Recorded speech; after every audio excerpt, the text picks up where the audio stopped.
يا أهل الخير والمسؤولين في مصر كلها، إحنا أم وأبو المرحوم أحمد حمدي عبد العزيز اللي غرق في مية راس البر من 15 يوم ولحد دلوقتي جثمانه ما لقيناهوش.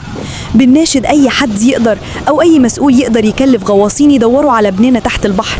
لو كنا نعرف نغوص ما كناش استنينا وكنا نزلنا. انتم ربنا اداكم ميزة، نرجوكم ما تسيبوناش، قلبنا بيتقطع وعايزين نطمن عليه. يا ريت تساعدونا نلاقي ابننا عشان قلبنا يرتاح. في البحر مش عارف اجيبه، يا ناس ارحمونا بقى. عايز اخد ابني واروح، انا مقسوم وسط يعني وابوه وسط مقسوم والله. عايزين ناخد ابننا ونروح.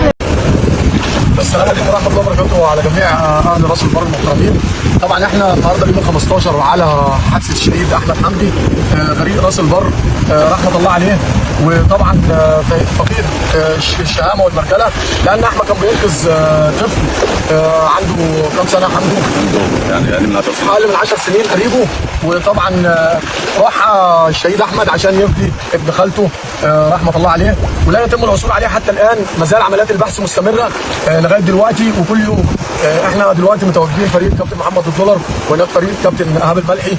كل يوم في فرق جايه لوجه الله تعالى من انحاء جمهوريه مصر العربيه علشان تقف جنب ام واب الشهيد احمد رحمه الله عليه بدون اي مقابل او بدون اي حاجه. فطبعا بنطلب دعوات الناس